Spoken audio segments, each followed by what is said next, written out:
Édouard Philippe atteint d'une seconde maladie auto-immune, mes sourcils sont tombés.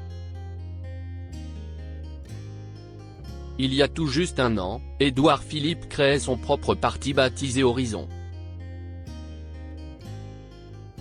À l'occasion de cet anniversaire, l'ancien Premier ministre accorde un long entretien aux Parisiens qui se conclut concernant son visage qui a changé ces derniers temps. Le maire du Havre révèle être atteint d'une seconde maladie auto-immune.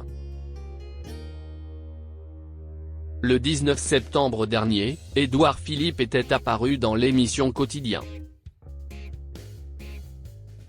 Les journalistes de Yann Barthès voulant en savoir plus sur ses intentions politiques et sa volonté ou non de se présenter à la prochaine élection présidentielle. Si l'ancien Premier ministre n'avait pas souhaité dévoiler ses intentions, les téléspectateurs avaient remarqué un changement physique.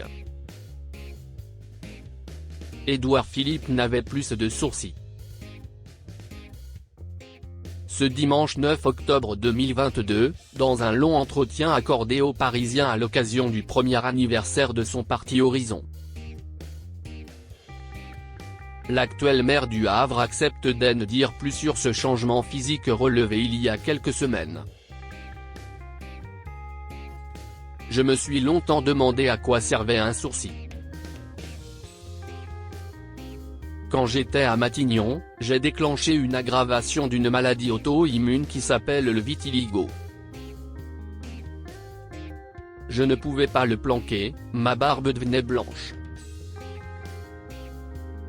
Je suis toujours atteint par ce vitiligo, qui est d'ailleurs dans une progression assez limitée, confie dans un premier temps Édouard Philippe. Le président d'Horizon révèle ensuite qu'il souffre également d'une autre maladie. Mais il se trouve que je suis atteint d'une seconde maladie auto-immune, qui s'appelle l'alopécie.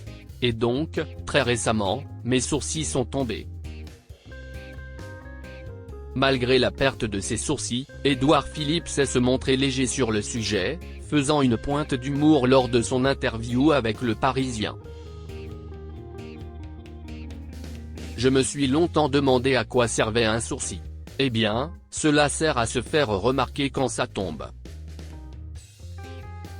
Si est visible, cela peut arriver à tout âge, lance-t-il. Celui qui est marié depuis 20 ans à Edith Chabre, extrêmement discrète, tient à rassurer celles et ceux qui pourraient être inquiets suite à la révélation de sa seconde maladie auto-immune. Ce n'est ni douloureux, ni dangereux, ni contagieux. Je suis en pleine forme, je fais de la boxe 2 fois par semaine. Et croyez-moi, je me sens bien dans ma peau, conclut-il son échange avec Le Parisien.